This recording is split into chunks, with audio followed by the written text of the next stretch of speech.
Hello viewers, অচেতনতার free coaching চ্যানেলে তোমাদের সকলকে স্বাগত জানাই। আজকের এই ভিডিওতে তোমরা যারা নেতাজি সুভাষ ওপেন ইউনিভার্সিটিতে ইউজি বিডিপি কোর্সে ফার্স্ট ইয়ারে পড়ছো এবং জেনারেল পেপার হিসেবে তোমাদের বাংলা রয়েছে, তোমাদের যে 21 নম্বর পেপারটি রয়েছে জিইবিজি 21, অর্থাৎ জেনারেল পেপার হিসেবে 21 নম্বর বাংলার পেপারের অ্যাসাইনমেন্ট 2024-এর প্রশ্ন উত্তরগুলি নিয়ে আলোচনা করছি এই ভিডিওতে। এখানে যে 10টি প্রশ্ন তোমাদের সামনে তুলে ধরছি, এগুলি তোমরা খাতায় লিখে ভালো করে প্রিপারেশন নিয়ে তবেই পরীক্ষা দেবে, তাহলে 20-তে 20 পাবে। তো দেখো, জিইবিজি 21 নম্বর পেপারটি যে সমস্ত প্রশ্ন পরীক্ষায় এসছে, প্রথম প্রশ্ন, শেক্সপিয়ারের কমেডি অফ এরস অবলম্বনে বিদ্যাসাগর রচনা করেন? উত্তর হবে ভ্রান্তিবিলাস। পরেরটি, মেঘনাদ বধ কাব্য কবে প্রথম প্রকাশিত হয়? উত্তর হবে 1861 সালে।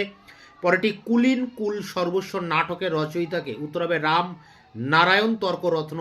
পরেরটি, পঞ্চভূত গ্রন্থের লেখককে? উত্তর হবে রবীন্দ্রনাথ ঠাকুর। পরেরটি দেখো, স্বাধীনতাহীনতায় কে বাঁচিতে চায় হে, কে বাঁচিতে চায়, কার লেখা? উত্তর হবে রঙ্গলাল বন্দ্যোপাধ্যায়। পরেরটি দেখো, সারদা মঙ্গল কাব্যের রচয়িতাকে? উত্তর হবে বিহারী লাল চক্রবর্তী।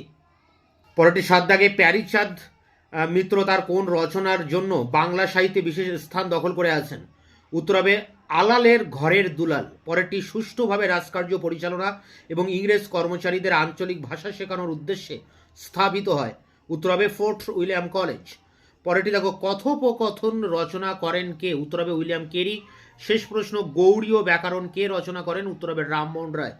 তো এই ছিল তোমাদের ফার্স্ট ইয়ারে বাংলা জেনারেল পেপার হিসেবে 21 নম্বর পেপারটির অ্যাসাইনমেন্টের কোশ্চেন অ্যান্সার। এটি সংগ্রহ করে পরীক্ষার প্রস্তুতি নাও। তোমাদের এই পেপারের অনেকগুলি প্রশ্নের মানে এই ইয়ারের অনেকগুলি পেপারের অ্যাসাইনমেন্টের অ্যান্সার আমি চ্যানেলে আপলোড করে দিয়েছি। এই ভিডিও ডেসক্রিপশন বক্সে তার লিঙ্ক দেওয়া রয়েছে। এছাড়া তোমাদের এই ইয়ারের অন্যান্য পেপারগুলির অ্যাসাইনমেন্টের কোশ্চেন অ্যান্সার খুব দ্রুত তোমাদের সামনে এনে হাজির করবো। ততক্ষণ চ্যানেলকে তোমরা সাবস্ক্রাইব করে রাখবে, বন্ধুদের কাছে শেয়ার করবে। ভিডিওটি ভালো লাগলে অবশ্যই একটা লাইক দেবে।